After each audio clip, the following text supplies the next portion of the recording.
So kung hanap ninyo ay dragon fruit post at pins concrete post na semi-special, ayan, dito na kayo sa Gem Hardware and Kukulamber Concrete Products, Balulang Brands. Gem Hardware and Kukulamber Concrete Products, ganituan brands. Tripoli and F Kukulamber. Molder natin, we can ship nationwide, Luzon, Visayas, Mindanao. Tested and proven na po yung ating pins concrete post or dragon fruit post. Ayan, makikita ninyo, di ba? So napakabilis lang, napakasimple lang, no? Message nyo ako, share ko sa inyo ang price list sa shipping details dito. Molder natin, we can ship nationwide, Luzon, Visayas, Mindanao. Kahit saan sulok man kayo ng mundo, kaya abutin ng ating cargo. Ating pins concrete post natin, dragon fruit post natin, 6 feet natin, 200, 7 feet natin, 230. Ang ating 8 feet, 280, semi-special na po yan, no? Walang problema, mabuhay and God bless po sa ating lahat. Tingnan natin kung paano ilalagay yung ating matting art sa ating molder. Ayan, kung makikita ninyo. Ayan na, paglalagay ng matting art sa ating molder. Tingnan mo. Okay. Ayan, no, napakasimple lang ilagay, no? Napakasimple lang ilagay yung matting sa ating molder. Ang ating ginagamit dito na deform bar or rebar ay 8mm, tapos number 16 ang ating ginagamit na tie wire dito. So bakit mayroong nakausli dito na mga bakal? Yan po ang paglalagyan natin ng ating bakod, yung barbed wire, tie wire or hog wire po. Okay? Ayan, paki-comment, paki-share, paki-like kasi every Monday namimigay tayo ng molder para doon sa ating mga mahal na followers, yung may mga top and buds. Para po kayo magkaroon ng top and buds, dapat mag-share kayo, mag-comment at mag-react sa ating mga video. Mabuhay and God bless po sa ating lahat. Diba? Simple amazing lang po. Ayan. Never mind. Ayan, no. 4x4 by 8 feet natin na semi-special na pins concrete post. Di ba? Bilis ng tirada. Isang angat ay talagang 4 kaagad. So, yun po ay 4x4 by 8 feet natin na molder. Fix po yun, no? Fix. So, adjustable po yun. Pwede tayong gumawa doon ng tawag dito. Pwede tayong gumawa doon ng 4 feet, 5 feet, 6 feet, 7 feet hanggang 8 feet, no? Ayan. So we can ship nationwide, walang problema. Door to door po yun. Luzon, Visayas, Mindanao. Decorative molder, hollow blocks molder natin.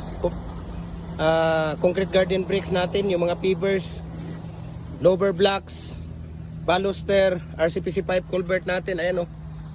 Kahit anong size, di ba? Diba? So balik tayo dito. Yung mga maliliit natin na mga molders, kagaya ng hollow blocks, no? Kagaya ng tawag dito, kayang-kaya. Ayun. So ito pwede natin itong ipapadala through GNT, no? Ayan, no?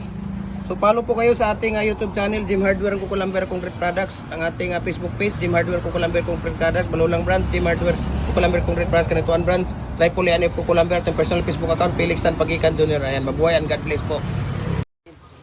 Ayan, so magandang hapon po sa ating lahat. So ipapakita po natin kung paano tinatanggal. Ayan, yung pangkundim ni Kuya. Ayan, tinatanggal na po ni Kuya yung pangkundim nila. So ang ginagawa po natin ngayon ay 4x4 by 6 feet na pins concrete post. Tinatanggal na po nila na Kuya para doon sa kabila ilipat at para gagawa na naman ng panibagong ano natin. Ayan, so ganun lang kasimple ang pagtanggal mga idol, no? Ayan, kung nakikita ninyo, yun lang, ganun lang kasimple. Tapos tinatanggal nila, ilipat naman nila sa kabila yung molder. Actually, ito ay wini-welding na namin, no, para isahang ano na, hindi na kami naga-individual sa pagkukuha ng ano dito. Ayan.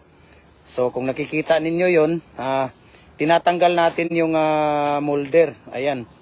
Tinatanggal natin yung so ito yung double, saglit lang yung double natin. Ito yung fix na ginagamit natin. 4x4 by 8 feet po siya na fix. Ito yung double na kukuhanin nila ngayon. Ayan, o, tingnan ninyo Sige. Ayan. Napakabilis. Napakaganda, di ba? Kitang-kita nyo naman. Di ba? So ano pang gagawin ninyo? Magdadalawang isip pa ba kayo? Message nyo ako. Share ko sa inyong prices sa shipping details dito. Pag molder, we can ship nationwide. Luzon, Visayas, Mindanao. Kahit ang sulok man ng mundo, kaya ngabutin ng ating cargo. So ito po, no, 4x4 by 8 feet po yung ating standard size ng ating molder. 4mm thickness na po siya. Dual at heavy duty na po siya, no? Adjustable din siya. Pwede ka nang gumawa dito ng 4 feet 4 feet, 5 feet, 6 feet, 7 feet hanggang 8 feet. Kasi nga po 4x8 feet po yung molder natin. So we can ship nationwide, Luzon, Visayas, Mindanao. Isang sulok man tayo ng muto, kaya abutin ng ating cargo. Kung concrete products po, ang kailangan ninyo dito lang sa Gym Hardware, ang Kukulamber Concrete Products, Karituan Branch, yung ating mga poste. Okay? Ayan, kung nakikita ninyo. Dito lang po yan. Kami lang po ang gumagawa dito. 3 ang bakal sa loob. At pagka 6 feet, 6 yung stirrup natin na ilalagay. Pagka 7 feet, 7. Pagka 8 feet, 8. Okay, so 3 bakal pong nilalagay natin sa loob. Ayan, mabuhay po tayo. And God bless po sa ating lahat.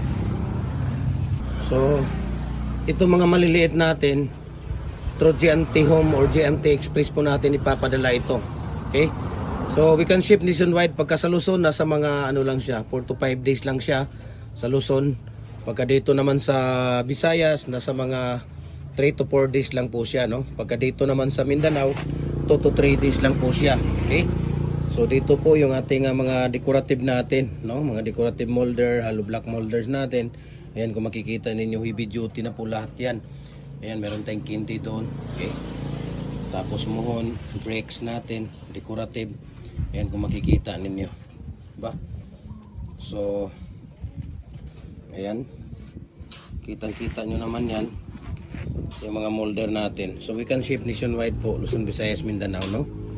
Ayan, so message nyo ako, share ko sa inyo ang price rate sa shipping details dito.